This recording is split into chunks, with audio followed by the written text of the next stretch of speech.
going on, guys? Welcome back to the channel. My name is Ben and I'm with Roadrunner Reviews. Now, if you're not familiar, this is an episode of Car Talk and we're going to be talking about the all-new Ford GT500. Now, this is all-new 2020 model. If you're not familiar, this car has a 5.2 liter V8 supercharged motor that produces 760 horsepower and does 0 to 60 in 3.3 seconds.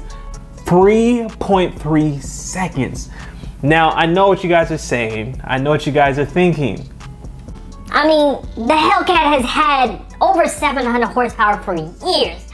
Ford's is now catching up. I mean, the C8 Corvette does 0 to 60 in 2.9 seconds and it only has 490 horsepower, way less. So, I mean, this car can't be that impressive. I get your point. All right, so here's the thing. Looking at the stats don't tell the recipe and the architecture and engineering of a car.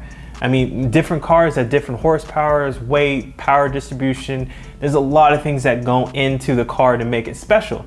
And in this video, I'm gonna be trying to explore all the reasons. So stay tuned. And at the end, I'll let you know if I'll even buy one.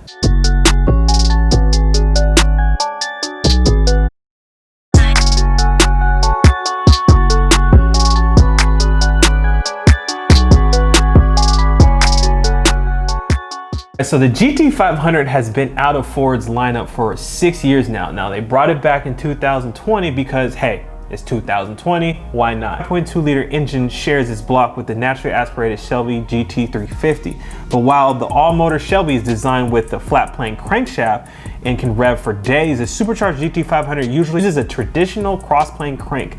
The GT500 is fitted with a gigantic 2.65 liter Eaton supercharger, delivering a jaw-dropping 760 horsepower at 7,300 RPM, with a massive 625 foot-pound of torque at 5,000 RPM. This is more power for its $500,000 GT. Now, think about this. That is a hypercar, $500,000. And this car, the Ford GT500, has more power for right around, well, 70,000 starting up to 100,000 with options. That is insane. I mean, let's kind of take it back here. And I kind of want to just give my comment on this, that I think a lot of brands, a lot of people think that these cars are just outrageously priced. First of all, the amount of horsepower that are put into these cars and the amount of engineering and time and research and development, I'm not surprised that some of these cars cost even more.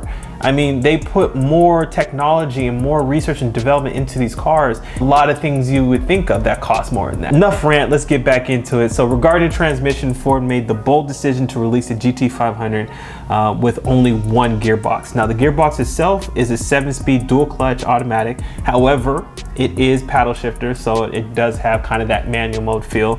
And also it's a personalized just for this vehicle. I have been doing a lot of research on this car and I'm getting a lot of feedback on what people are saying when driving it, and I will say that they are claiming that the shifts are as smooth as the Porsche PDK system.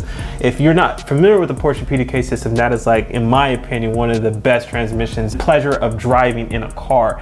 Now, I've heard from a couple of Ford engineers as they have commented saying that they developed a system that is able to communicate from the paddle shifters to the actual transmission prior to you letting go of the switch. So as you engage, as soon as you have that force, it pre-launches its decision to switch a gear prior to you completely releasing it. So the hope is by the time you release engagement of the paddle shifter, it will have already shifted. And if that is the case and they have truly executed on that, then they would really have a good case of why they don't have a manual. Even though me, driver's car, I'm not a race car driver. I don't care about that extra point whatever second. I don't care about a little bit extra faster time. I'm not racing everybody. I don't have a huge ego like that.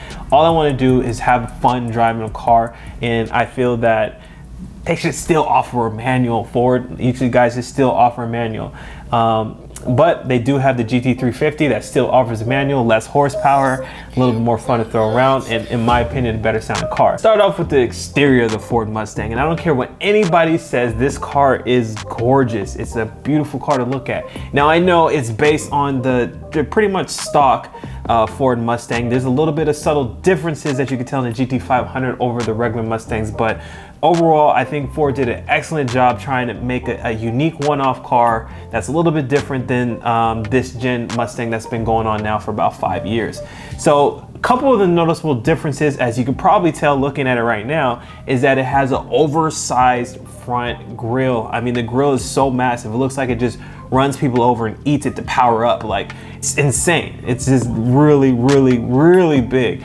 The car itself, the way it looks, it stands, it's like a persona that feels like it's like a movie character that runs through the desert and jumps off planes and has this really iconic American muscle kind of persona. And I feel like I love Ford for really paying attention to what they need to do to continue the theme of what they have been successful with, instead of completely changing the recipe and experimenting with the fans. Because there are a lot of diehard Ford Mustang enthusiasts that will just love this car because it's the next step in the evolution of what has been a phenomenal selling and a very highly appreciated car, not only in America but around the world.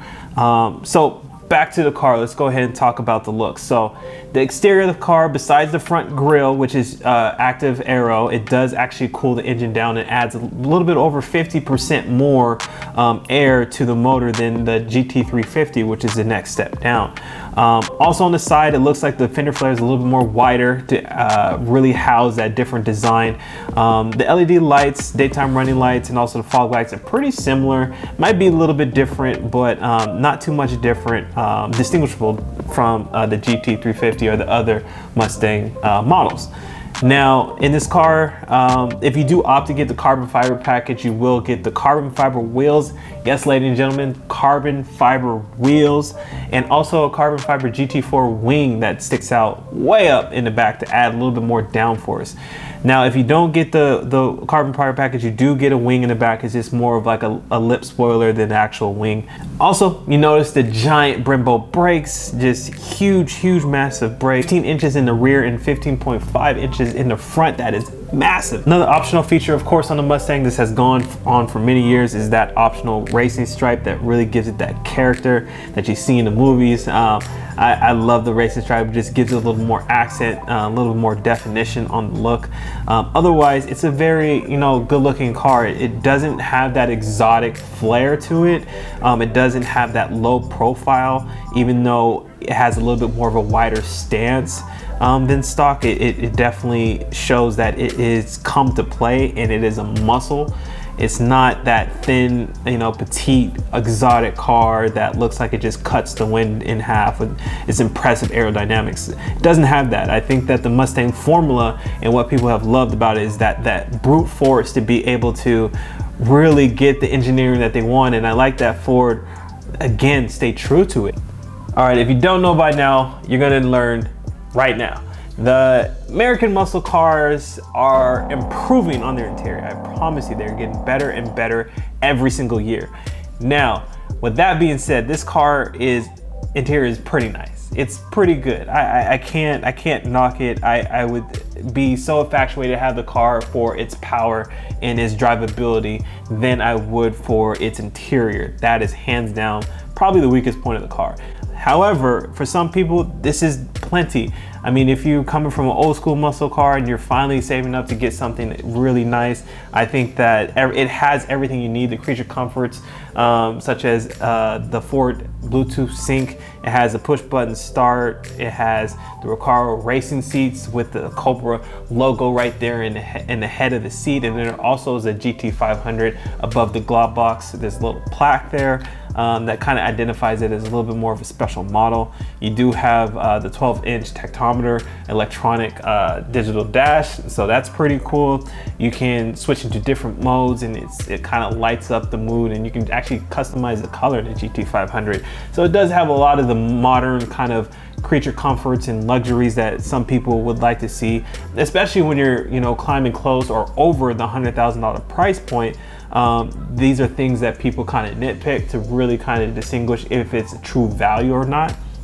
So I'm glad that Ford is paying attention, that it is important to put some R&D into the development of the interior. Now, is it all the way there? Is there room for improvement? Absolutely. But for what they have, this is plenty for this car. So Thumbs up for it. I think it looks good. I love the black suede interior and the headliner. I love the fact that if you get the carbon fiber package, you get the carbon fiber insert on the dash. You do get the rear seats removed if you also get the carbon fiber package, so saves weight. Of course, you can't carry anything else back there. Maybe put some groceries or something, I don't know. But hey, you're in a 760 horsepower car. What do you expect? Overall, the starting price of the GT500 is around $71,000, $395. That's pre-tax, and the lofty price tag, I do believe this Mustang is worth every penny.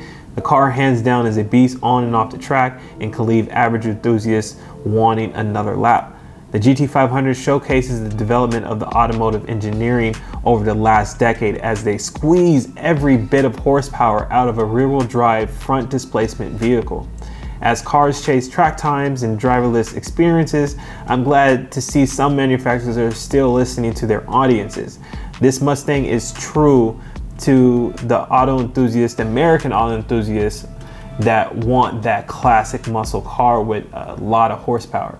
A decade ago, we weren't able to even attain this type of horsepower out of a production car, even in the most exotic brands like Ferrari and Lamborghini weren't even producing production cars on their lower level that were at this capability. So to see this in a Ford, which is a highly domestic company producing a lot of these cars, is very impressive. In regards to my recommendation, I personally don't like the price point of the car.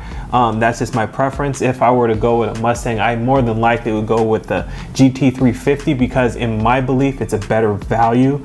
I am not a professional driver by any means. So for me to say that I want 760 horsepower, I'm going to be able to control and then get the full use of the car is highly unlikely. And I would probably be overspending on something I really wouldn't need. I prefer a manual. So to have the GT350 with a manual, plenty of horsepower, low profile. If I wanted more power, add a supercharger.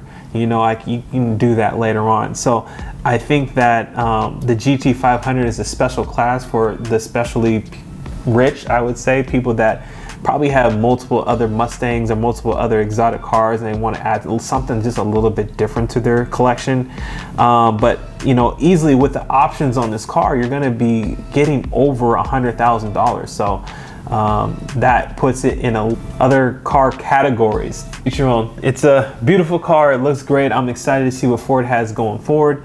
I think that, you know, with the Chevy Corvette coming out the mid-engine, I don't think that Ford's going to go that route because they're still trying to chase more horsepower out of the front engine rear-wheel drive vehicle architecture. So this is a beautiful car, well done Ford. I can't wait to drive one day. After I drove the GT350, it's probably one of the funnest cars I've ever driven. So I'm excited to get in the 500.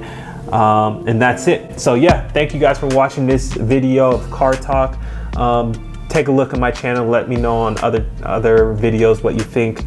Don't forget to subscribe, click the bell button, and then comment below and let me know how I'm doing.